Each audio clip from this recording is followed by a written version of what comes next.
All right, so we're on page 59.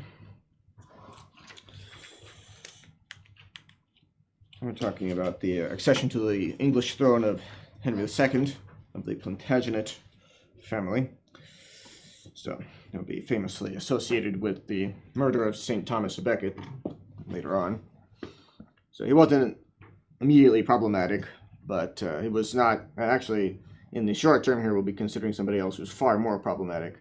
But that's, you think Henry II of England, you think the murder of St. Thomas à Becket. So we will see that, see what led up to that. And he was not always hostile to the church. But we'll see. We'll see all the details soon enough. So upon on learning the exaltation of his subject to the papal chair, Henry wrote him a congratulatory letter. So that's Henry II. Remember, Adrian IV was the only Englishman to be elected pope ever. So you have the text, or some excerpts from the letter that he wrote to Adrian IV on his accession to the papal throne. John of Salisbury, Bishop of Chartres, the friend and fellow countryman of Adrian, was entrusted with the mission of bearing this letter to the Pope. And see the footnote there, John of Salisbury was instructed to ask the Pope's permission for the King of England to enter and hold Ireland with a view to the restoration of the faith, which crushed down by native idolatry. And Adrian granted the request by a bull in which he addresses Henry II. It is universally known, as you are aware, that Ireland, as well as the other islands which have received the faith of Christ, belong as fiefs to the Roman Church. I therefore gladly allow you the right which you seek for the spread of our holy religion. So, our author points out the fact that this indicates that the established existence of the public law which gave to the popes of the Middle Ages a species of sovereign protectorate and universal suzerainty. So suzerainty meaning that the Pope was recognized as effectively the overlord of all of Western Europe. The theory being that all of these kings held, they're all civil rulers of any level ultimately, but most immediately kings or those who were sovereign rulers, whatever their title might be, that they held their power from the Pope immediately. That was the theory. Yeah. There was never in practice going to be that the Pope was going to tell them how to rule their nations. Not specifically anyway. Of course, popes would always take to task anybody who would step out of line, but the Pope was never going to administer those countries. Not even as popes administer their own papal states. It was never going to be that kind of situation in any of those nations. But definitely a healthy theory and a way of doing things that shows that the faith was a part of everyday life at this time at every level. That backed up everything, was behind everything, and that's good. So, from what we've already heard in the book being read at table about Freemasonry, ideas to the effect that a union of church and state is somehow evil, that's just purely due to the influence of Freemasonry. Of course, the ideology that gave rise to Freemasonry to begin with, and that has itself many sources. But nowadays, people consider any influence of the church or any influence of religion upon the state as being something horrible. And well, if it's a false religion, of course, that's bad, but not the only religion that actually deserves to be called a religion. That can only be a good thing, course, that the faith have an influence upon the workings of the state. So as long as it is, of course, a true influence, correct, with all of the teachings of the faith being correctly understood and applied prudently, that, of course, that can only be a good thing.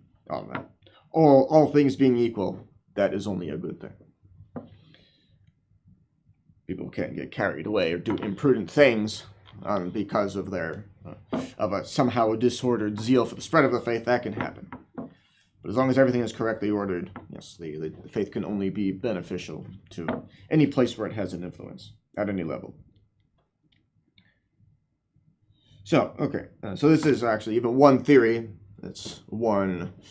Well, some was one of those things that you hear that this is why because of course the subsequent problems wrought in England or in Ireland by the English, that's the reason why Adrian IV was the only Englishman ever elected pope. Whether there's anything to that, you'd have to investigate. But it happened later on, of course, that, yes, the English were, in fact, brutal towards the Irish. But that wasn't always the case. But the Irish always wanted to be independent of England, that's for sure. And eventually they got it.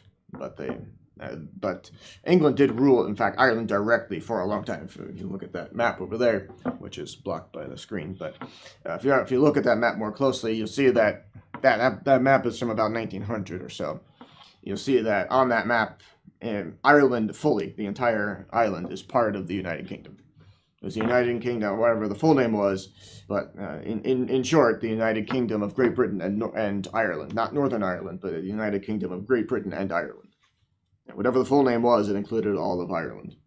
Now it probably has a very long full name today as well, but now it's Northern Ireland only. That arrangement came about after World War I, and that map, of course, is pre-World War I.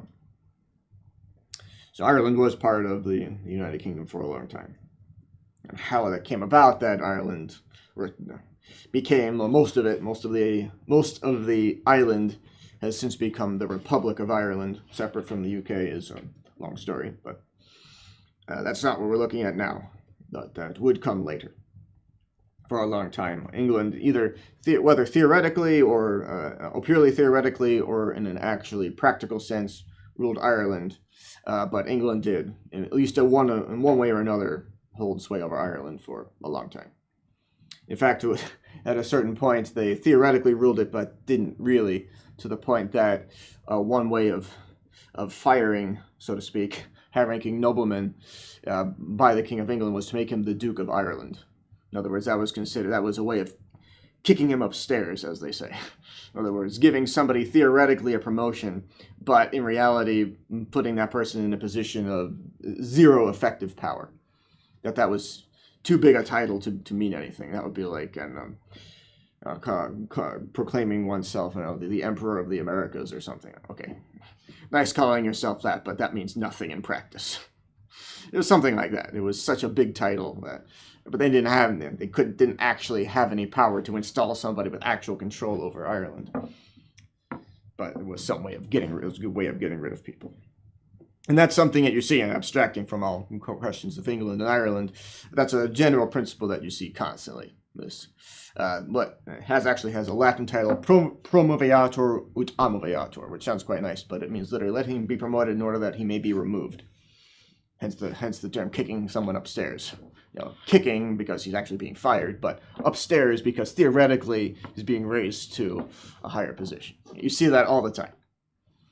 Even it's actually one theory is that was why Montini, later Paul VI, was made Archbishop of Milan, as that was a way of kicking him upstairs. Yeah, there was more upstairs, less kicking in that case, for sure. But some think that's why Pius XII installed him in that position, was to get him out of Rome. The firing, whatever kicking was involved, consisted in the fact that he was not made a cardinal when he was installed in Milan. But that could hardly be considered a position of zero influence. That was, in fact, that he would not have been elected had he not been put in that position by Pius XII. So really, this is getting way off topic, but very pertinent to what we have to our daily operations, you might say. In many ways, Vatican II has to be put at the feet of Pius XII. And the people who brought it about were his people, for sure. There's just no denying that. Whatever other conclusions flow from that, it cannot be denied that the people who brought it about were put in positions to bring it about by him, that they were his people. So, another story for another day, but undeniably true. All right, so back to the 12th century here. Frederick Barbarossa had ascended the imperial throne with a determination to restore the universal monarchy, so to restore the power of the Holy Roman Emperor that Charlemagne had had. That's what he wants to do. And in itself, that's not a bad thing. The reason why that position was established by the church was to provide for, obviously, the common good of civilization in general, as far as the influence of the Holy Roman Empire extended. But that was the idea, is to reconstitute the Roman Empire, was the idea, which had maintained for all of its problems before its conversion. The Roman Empire had, in fact, maintained law and order everywhere that it spread itself. That is true. And then when it was eventually converted, that was very good for the church. The church could make use of all of that infrastructure, in every sense, both legal and physical infrastructure, as a means of spreading the faith. And the idea was that once the Western Roman Empire gradually eroded and collapsed, that, well, we need to bring that back somehow. That was a very good arrangement for the church. So let's bring it back. And let's bring it back in a more explicitly Catholic form, calling it the Holy Roman Empire, having the emperors crowned by the Pope himself. So that was, all very good in theory. The problem is here that Frederick Barbarossa is not nearly so helpful to the church as Charlemagne was. In fact, quite the opposite. He's one of those characters with a very bad period who eventually tried to redeem himself, and we'll see all of that. But that's Frederick Barbarossa is a name that's mainly associated with those two things: trouble for the church on the one hand, but also, interestingly, the Third Crusade on the other. So we'll see both of those, just to what extent he caused trouble, and on the other, how he tried to make up for that. So, Frederick Barbarossa indeed ascended the imperial throne with a determination to restore the universal monarchy. And if that name sounds familiar from something else, it's probably from the name of Hitler's invasion of Russia. He called that Operation Barbarossa. Yeah, probably because of seeing Barbarossa's ambition as a German emperor to spread dominance everywhere. Hitler saw himself as doing something similar, spreading German domination everywhere. So whatever you want to make of that, this is in fact the reference that Hitler made in naming his operation. He, the original Barbarossa, indulged the dream that the fallen greatness of the Roman Caesars might again be displayed in his person. So this is an interesting phenomenon to consider because it's one that arises again and again and again throughout history. Everybody wants to be the next Rome. And that's how much awe and respect that the whatever glory ancient Rome had continues to inspire to this day. Everybody wants to be the next Rome. You see, sometimes explicitly setting up the Holy Roman Empire, for example, but also in here, Barbarossa wants to have that for himself, the glory of the power, the extent, and the dominance of the power of the Roman Caesars for himself. Later on, Napoleon would eventually have a portrait of himself done, dressed up as Julius Caesar. And then even more recently, but in a much more ridiculous fashion, Mussolini had all these ideas of rebuilding the Roman Empire by invading Ethiopia. And that didn't work. So it didn't exactly rebuild the glory of ancient Rome there, not by any stretch of the imagination. But even he wanted to. He definitely had that idea. So once again, everybody wants to be the next Rome, and you see that the titles of the German emperors, Kaiser, means Caesar. The titles of the Russian emperors, Tsar, means Caesar. Yeah. Everybody wants to be the next Caesar. For better or worse, everybody wants to do that. So anyway, Barbarossa wanting that, being one of many to desire that for himself, let the Pope, he said, but confirm by his authority the lawfulness of my undertaking, and the whole world shall form but a single empire, with the sovereign pontiff as its spiritual, and the emperor as its temporal chief. So, that sounds nice in principle, in theory. We'll see where that leads in practice, what he has in mind with that. Spoiler alert, nothing good. At least not at first. Such an achievement was possible only to a genius equally correct and lofty, of equal virtue and power, but Barbarossa knew no justice, no law other than his own ambition, no higher virtue than that of arms. The project called for another Charlemagne. Frederick Barbarossa was but too often a second Attila. And yes, that's true. Our author likes to wax very eloquent sometimes a little bit much, but here, this is on point, as they say. He's accurate in saying that. And we'll see exactly what he's referring to. So Frederick thought to begin the execution of his vast design by bringing back to his sway, under his dominance, under his influence, the Italian peninsula. Remember that Italy is a peninsula, in fact, so referring to the Italian peninsula, that means all of it. Everything that we see in the modern-day Italian state, except for maybe Sicily.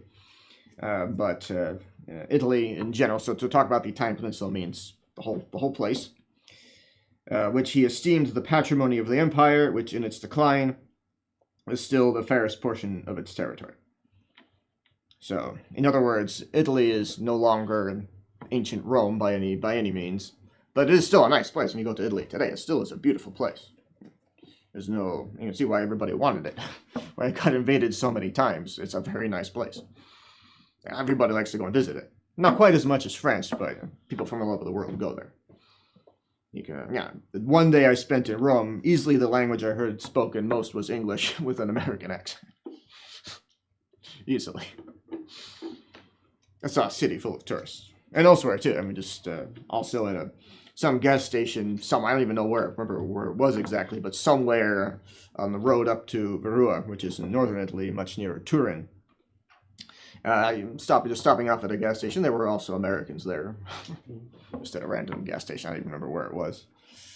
So, it's everywhere. Lots of people go to visit it. And in the past centuries, past eras, people like to invade it all the time.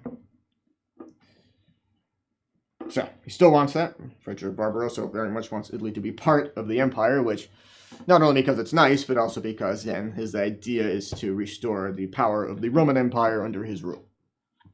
So, he wants Italy. Full of such ambitious hopes, he crossed the Alps in October of 1154 at the head of a formidable army. Milan, Pavia, Cremona, Lodi opened their gates to the conqueror. Tortona dares to resist. These are all cities in northern Italy. The merciless victor gives it to the flames and passes the plowshare over its smoldering ruins. So, plowshare is an older term for a plow for tilling the soil. He destroys it, and then just to make sure it's really done away with, decides to plow the soil in which it once sat. That's something that there you see that various gestures of that sort being done throughout history. The Romans, when they took and burned Carthage and then sowed salt over the place where it had been, with the idea being that it wouldn't come back ever. It eventually came back. There actually is a place today called Carthage. It's not the city that... There's another... I forget which city it is, but there's maybe Tunis, actually. But it's near, I think, Tunis. I'd have to check that. Can't remember at this moment for some reason. But it still was a place called Carthage, but it's in the environs of, but is not the main portion of some major metropolitan area in North Africa to this day.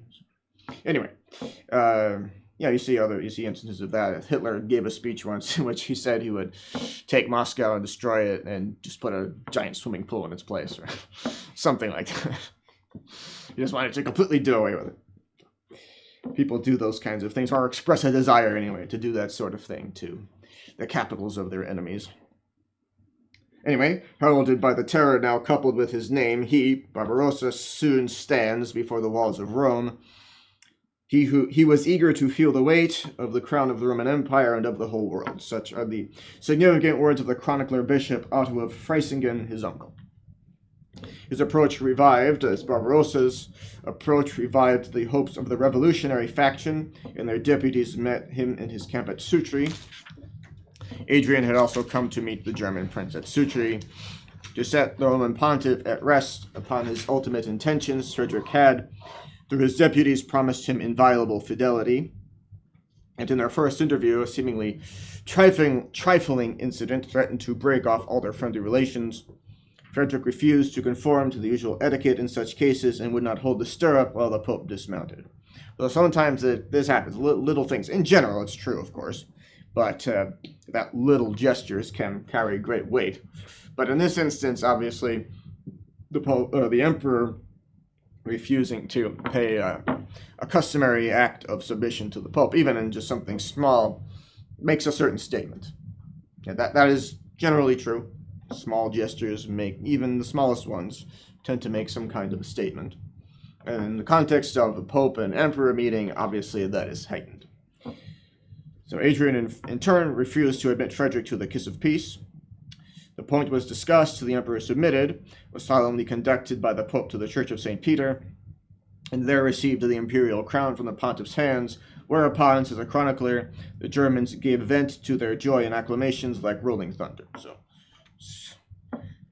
quotation marks a little bit misplaced there. All right, so the Roman revolutionaries, seeing all their projects foiled by this union of the papacy and the empire, so everything looks good at present. Yeah, emphasis on the looks good. We'll see where things go. The Roman revolutionaries, seeing all their projects, apparently, at least, foiled by this union of the papacy and the empire, sallied forth. That means they went forth in an armed fashion from their stronghold in the castle of Sant'Angelo, so the Castel Sant'Angelo, still there to this day, rushed upon the emperor's attendants and slew them in the very basilica. The imperial troops at once engaged the rebels, a fierce struggle ensued, and the reign of Frederick Barbarossa was inaugurated amid streams of blood.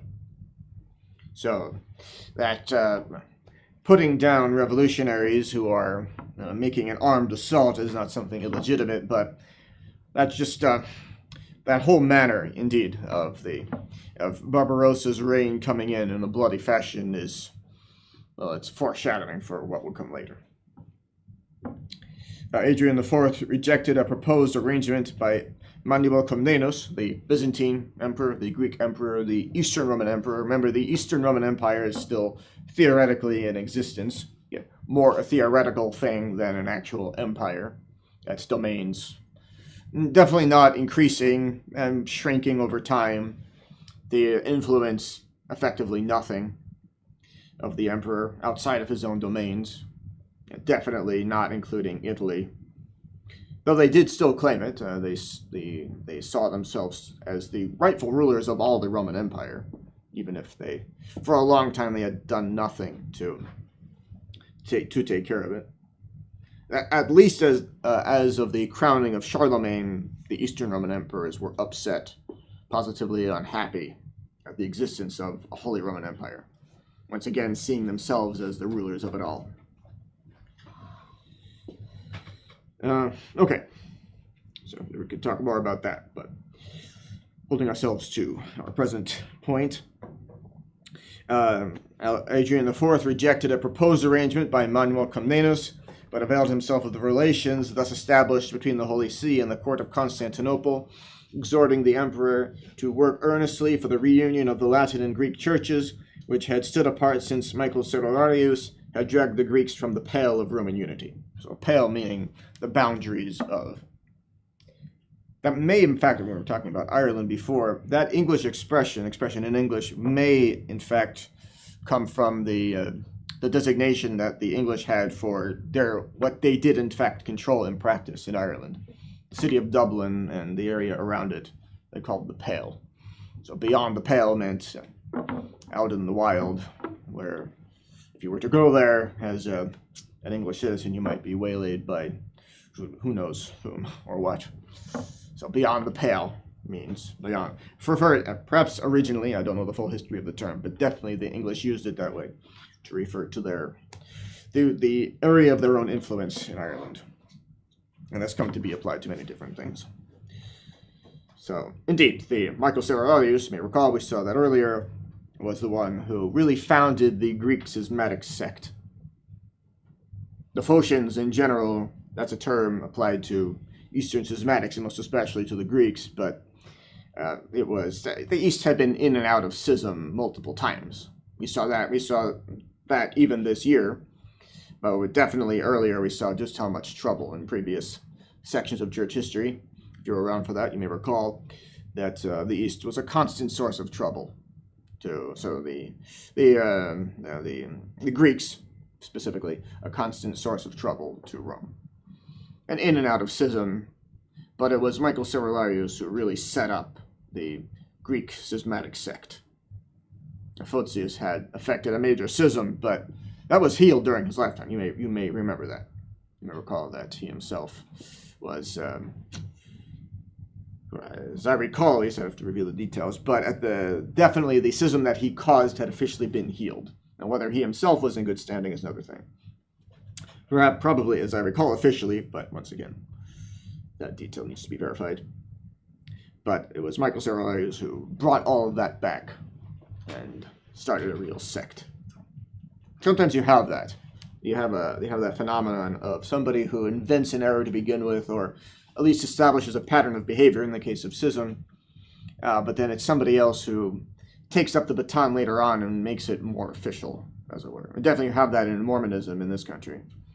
That was the character Joseph Smith who really came up with all of the ideas of Mormonism, but it was Brigham Young who founded it as a sect. Really founded the Mormon sect out in Utah.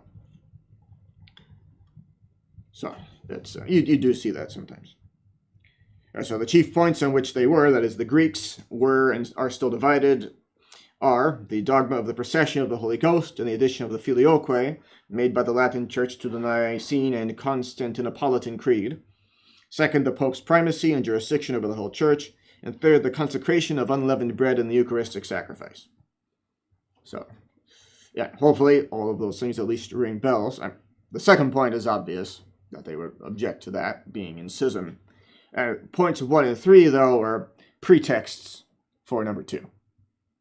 What they really are is a group of people possessed of excessive nationalism who want to be independent of anything that's perceived as foreign influence, including the authority of the Pope in Rome. So they want to go into schism, want to be completely independent of all obedience to the Pope, and so they come up with reasons, invent grievances to make it seem as though they have some legitimate problem with Rome.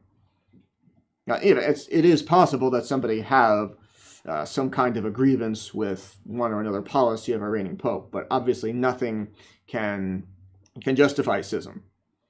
And in any case, numbers 1 and 3 here are, in fact, questions mainly of doctrine. Obviously, there are dogmatic questions underlying both of those. But most immediately, those are questions of discipline. Obviously, all questions of discipline in the church are underpinned by doctrinal questions, by dogmatic questions. But those are really, yes, they were the question of, to put it simply, the question of adding filioque to the creed is, can the church fix the creed? Can the church make amendments to the creed, to any given creed? Can the church, that is to say, alter the exact formulation of a profession of faith to more clearly reflect divine revelation, to more clearly express it? And in number 3, yes, can the church allow leavened or unleavened bread in one or the other, or both, either, in the offering of the Mass? And keep in mind, the church does, in some cases, allow the use of leavened bread in the Holy Eucharist. That is valid matter. The Greeks say that unleavened bread is invalid matter. They say you have to do it our way, in essence. Yeah, the Holy See has always said that obviously it's unleavened bread should be used, and a correct understanding of the relevant passages of sacred scripture clearly indicate that our Lord himself used unleavened bread. Remember that that's based on the objection of the Greeks with regard to the use of unleavened bread in the Holy Eucharist is based on a misunderstanding of certain passages of the Gospels that lead them to think that our Lord used leavened bread, which our Lord did not. He used unleavened bread at the Last Supper, in fact, when he himself offered the first Mass. Now, that is certain. But the Greeks, misunderstanding certain passages, use leavened bread, and in fact go so far as to insist that that has to be done, that unleavened is invalid. No, so in other words, they're much harsher in their judgment of the Latins than, as they put it, than anyone who's ever, any priest, any member of the faithful who has the right ideas in his head was ever critical of that particular usage of the Greeks, considered in itself. Obviously, of their pretext to go into schism, yes, that is inexcusable to use it as that. But that's all just a refresher of what exactly these points are. The points of contention that the Greeks brought up as a pretext for their schism. They still stand on those. Even to this day, they stand on those. So Hadrian's endeavors to restore union, although not openly opposed, failed to arouse the indifference of the Greeks and remained fruitless. The hour marked by God was not yet. So we'll go back to that later. That will come up again in the future, but not yet. No, this is not the moment in which to pursue, at least not to make the top priority the healing of the Greek schism. The alliance between the Pope and William the Bad of Sicily, an unfortunate name, was a source of deep irritation to Frederick Barbarossa, who had nourished a secret hope of possessing the whole of Italy by means of the misunderstanding between the Holy See and the Kingdom of Sicily. So keep in mind, again, that Italy at this time is a region. It's not the supposedly unified state that you see today. And that supposedly unified state today includes Sicily, which incidentally was the place of the birthplace of the mafia. But we're not there yet in history, but they'll come about in the 19th century. That's an interesting enough story on its own, but that's what's before that time. So the kingdom, Sicily is in fact a separate kingdom. Actually, the Normans would rule Sicily for a time. They got everywhere. Normans went everywhere. Remember, they were originally, the very term Norman means Norsemen, so from the north. They were Vikings originally. Ended up settling in France, and to this day the region of Normandy named after them, then conquering England. They would also, they fought in crusades at different times, conquered Sicily. They got everywhere. The Normans. So, anyway, the Kingdom of Sicily is separate from other kingdoms that exist within Italy at this time. The revolt of Lombardy, northern Italy, named for the Lombards who settled there at a certain time, in 1158, caused his anger to break forth openly. He, that is Barbarossa, crossed the Alps once more at the head of 120,000 men and laid siege to Milan. So that is a positively enormous army for that time in Europe. That's an absolutely enormous army. Against such fearful odds, resistance was out of the question. True to the Italian policy, which had never foiled them yet, the Lombard republics yielded to force, swore to the terms of peace imposed upon them by the emperor, and thus saved their existence, in the hope that circumstances might yet bring them the occasion of regaining their freedom. So you see why, it's because of things like this, that nobody takes the modern-day Italian state very seriously. Least of all the Italians themselves. Think of so many regimes have come and gone in Italy over the millennia. So many different ones. For that, pasta will always be there. So there's that constant. Food is great and it will always be there. That's not going anywhere, that's for sure. So just focus on having a nice dinner and things will turn out okay in the end.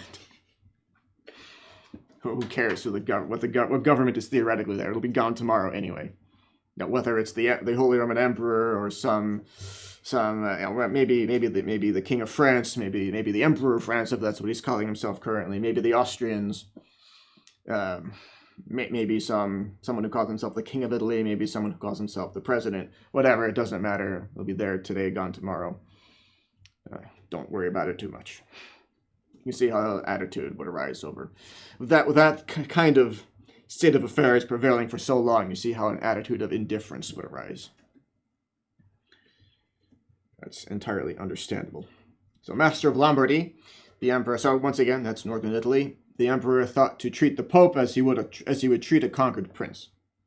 Hadrian wrote to him in a tone of fatherly tenderness, "We have always felt for you the affection of a tender father for a beloved son.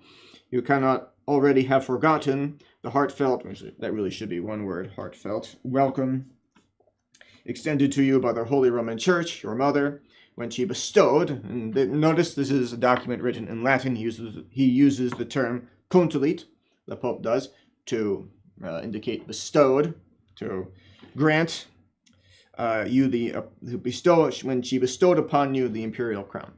We do not regret having granted all you desired. Were it possible, we could wish that your majesty had received even greater benefits, beneficia, at your hands.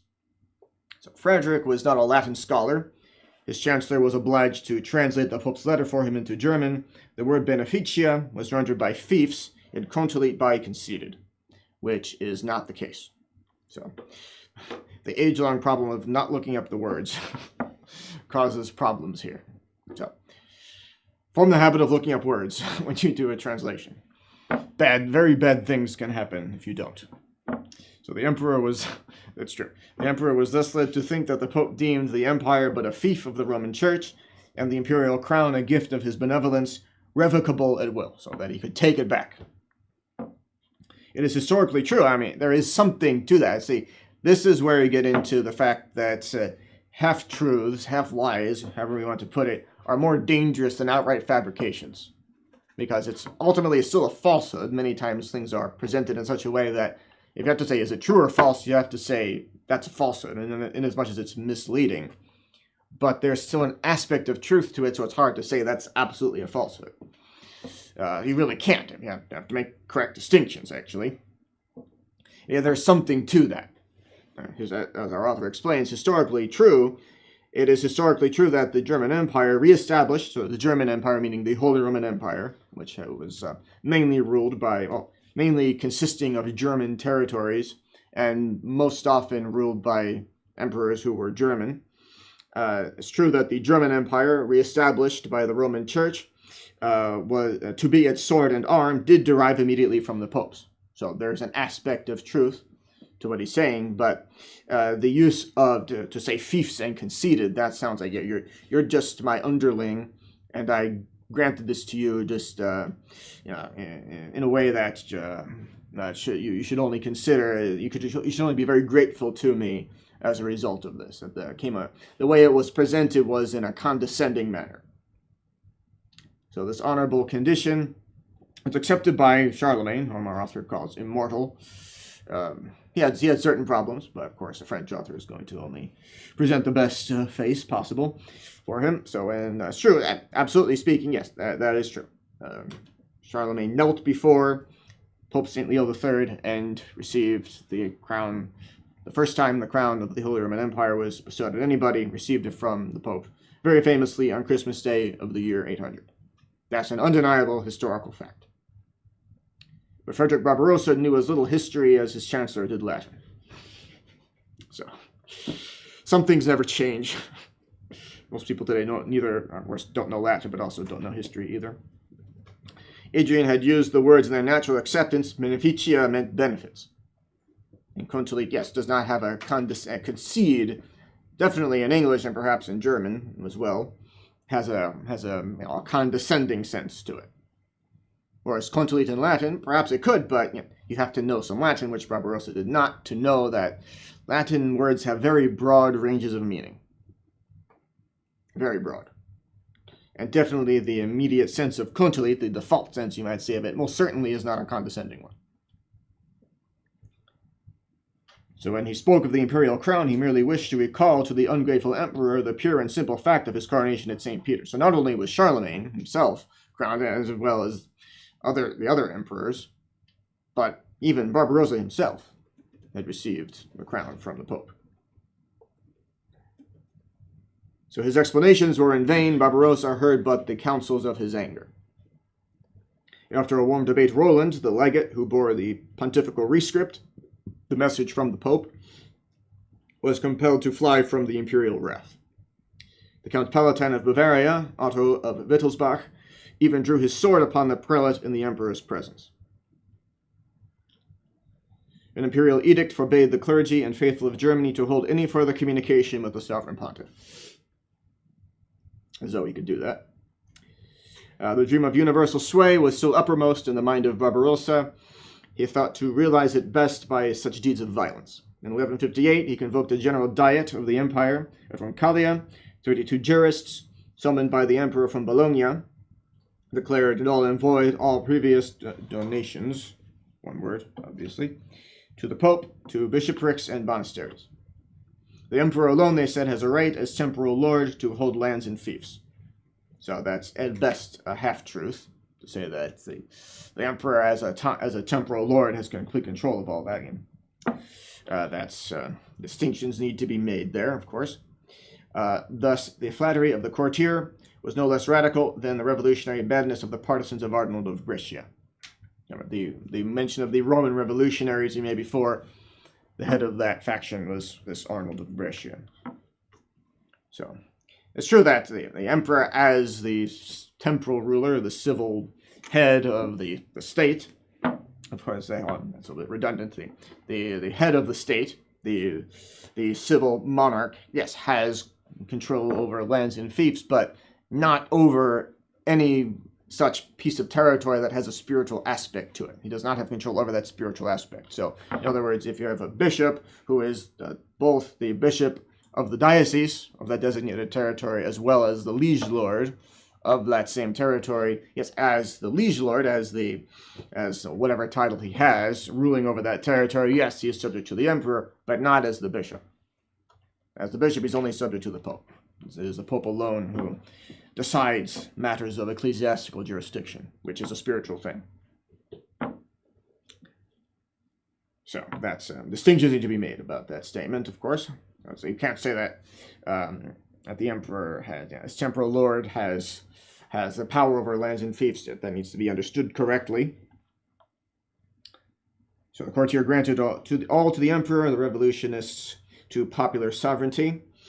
They both equally regarded the lessons conveyed by the many changes effected in the world during the past 10 centuries in empires and religion and the manners and various relations of individuals and nations. The arguments of the jurists, backed by 100,000 German spears, were unanswerable. So, of course, that, not absolutely speaking, unanswerable, but in practice cannot be opposed very effectively. So it's might does not, in fact, make right, but might can still enforce its will relatively easily. The Archbishop of Milan, in his address, alluded to Frederick as the only and universal emperor of home and the world. So you see more groveling going on here. Your will is right, justice, and law. That's cringeworthy just reading that. The groveling there. We are outraged. It says that we are outraged at such language from the lips of a minister of the altar. Yes, I mean, that makes it all the worse. But this is a bishop saying this. Or that it would be bad enough for some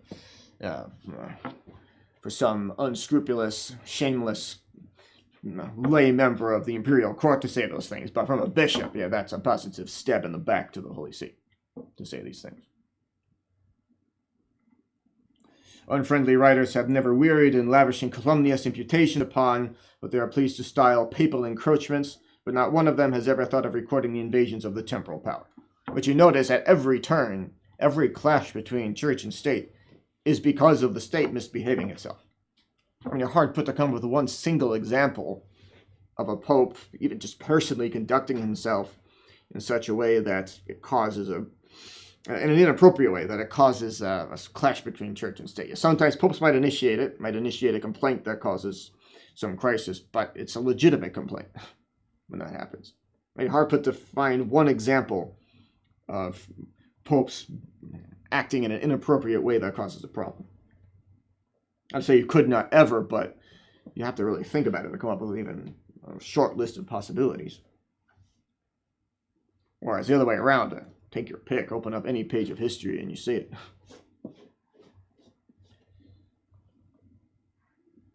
And yet the popes have ever upheld, even at the peril of their lives, the rights of nationalities and the freedom of the world in a legitimate sense.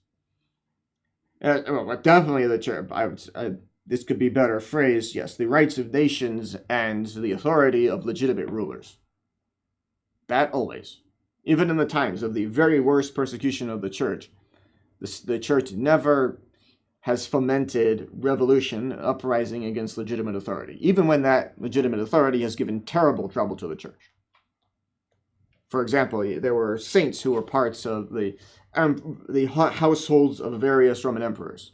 But never once do you see any pope ever encouraging anyone to kill the emperor in hopes that someone better might come to power who might be nicer to the church. Not one instance of that. You might sometimes see popes saying you don't have to obey this or that ruler anymore, but that was in a situation where it was the pope dispensing the subjects from their oaths of fealty, which was generally recognized at such times as being the system. That's not the case anymore, but it was when those statements were made. So, and of course, once those oaths of fealty were dispensed from, that was no longer the legitimate ruler. So the principle remains: the church never encourages uprising against legitimate authority, even in cases when the overthrow of that legitimate authority might, in fact, benefit the church. So you never saw the church encouraging the uprisings in Mexico, for example, the Cristero uprisings, or the actions of Franco in the Spanish Civil War. You never see that. Yeah, those things, but definitely Franco's victory benefited the church. Not that he was perfect by any means, but that definitely was much better. His regime was far, far better than what came before that. Definitely put an end to the persecution of the church. In fact, you can even see there's a photograph of after his victory, or at least his taking Madrid, the capital of Spain, a picture of the first public mass being offered in the city since the Republican government had taken over. Well, a priest trying to say mass in Madrid under that government would have been killed, brutally put to death. In Franco's victory, it was possible to say mass openly again, no problem. So that was definitely beneficial to the church, but the church never encouraged that because it was an army uprising against the legitimate government. At least that was the perception. Sometimes it can be difficult to judge whether a government is so bad that it doesn't provide for the common good anymore. But that was the perception. This was the legitimate government, and you just had an army uprising against it. Sure, legitimate grievances against that government are plenty.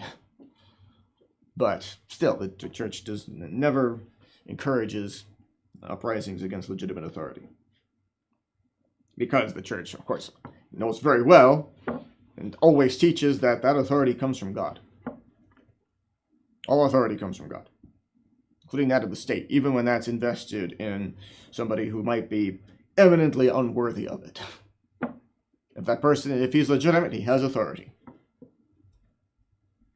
And that authority to that authority, obedience is required. In everything legitimate, of course, but obedience is required to it. So the method of the fathers, whose last representative was Saint Bernard. Sorry, I have things here. Yes, okay. Adrian excommunicated the Archbishop of Milan. That's richly deserved. And feelingly, as to say, in a heartfelt manner, reproached the bishops of Lombardy for their slavish compliance. The intellectual current. So, putting that, all the stuff on hold for now. The intellectual current, which was bearing on the 12th century towards study and science, continued with glory under the pontificate of Adrian IV. So, here we have a reminder that our study of church history is mainly a study of the problems that the church has faced. That even when things are very bad, there's still some good going on. And many times when you see a terrible problem in one place, some terrible amount of trouble somewhere, that many times there's some counterbalance, so to speak, balancing it out in some sense, in some way, elsewhere in the world. So, all right, we'll touch upon that next time.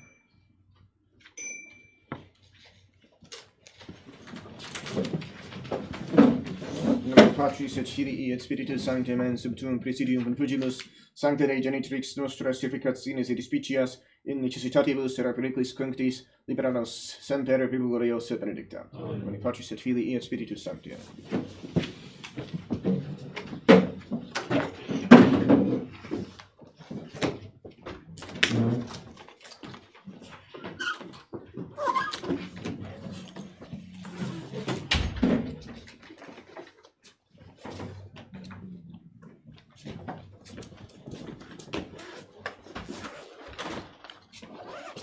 Oh.